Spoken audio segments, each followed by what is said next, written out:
Okay, good day. In this video, you're going to learn the different equations of a hyperbola. Okay?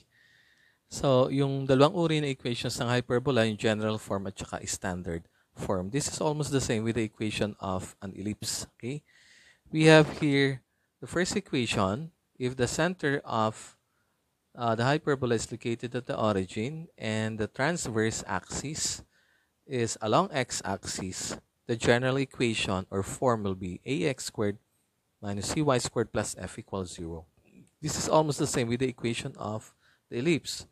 Sa ellipse lang, both positive yung x squared and y squared term. Dito, sa hyperbola, negative yung isang term. No? It's either the y squared term or the x squared term. Now, the standard form will be x squared over a squared minus y squared over b squared equals 1. So, halos katulad din ng ellipse. Yung isa nga lang term ay negative. Sa ellipse, both positive. At yung right side of the equation is the same as the standard form ng ellipse. 1 din yung nasa right side. Now, dito hindi na natin kailangan i-determine kung alin yung greater sa denominator ng x squared term at saka y squared term. Okay? Ang alamin lang natin kung sino ang negative, kung x squared term or y squared term. Kapag negative si y squared term, we have horizontal hyperbola. Okay? Kapag ganito yung ating hyperbola, horizontal to.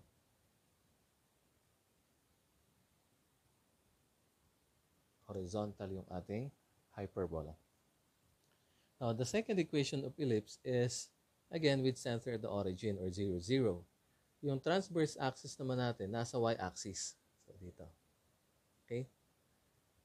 Ang equivalent general equation or form is cy squared minus ax squared plus f equals 0.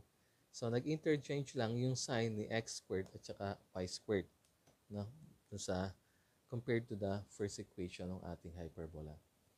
Ganon din dito, we have y squared over a squared minus x squared over b squared equals 1. Now, kapag ganito ang equation ng hyperbola, the hyperbola is vertical. Kagaya ng graph natin to. Opens upward and downward yung curves of our hyperbola. Okay? Again, hindi na kailangan pang ilamin kung sino yung greater dun sa A at saka sa B. Titingnan lang natin para malaman natin kung horizontal o vertical yung ating hyperbola, yung sign ni x squared term or sign ni y squared term. Kapag ang sign ni y squared term is negative, we have horizontal hyperbola. At kapag naman si x squared term ang negative, we have the vertical hyperbola. Yung mga parts niyan and coordinates of the vertices, the transverse axis, the conjugate axis, and the foci will be discussed in sketching the graph of the hyperbola. But for this video, matututunan lang natin ay yung mga different equations of a hyperbola. Okay? We have, if the hyperbola is, the center of the hyperbola is located at HK, and your transverse axis is parallel to x-axis, just like this one.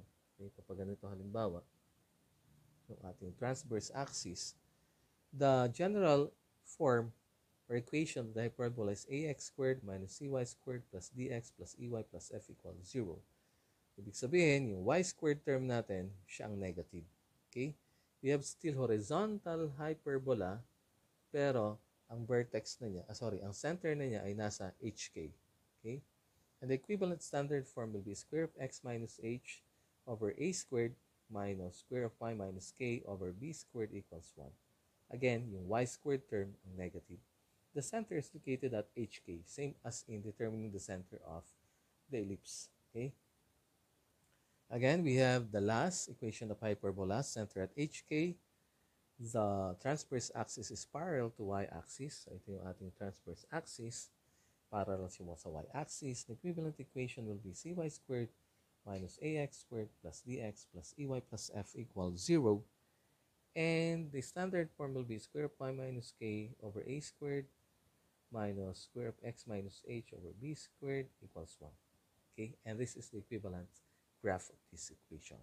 So these are the equations of hyperbola with center at the origin and with center at hk, transverse axis, either x-axis or y-axis, or parallel to x-axis or parallel to y-axis. Now, for my next video, I'm going to show you how to convert general equation of hyperbola to its standard form and vice versa. Okay? So, thank you.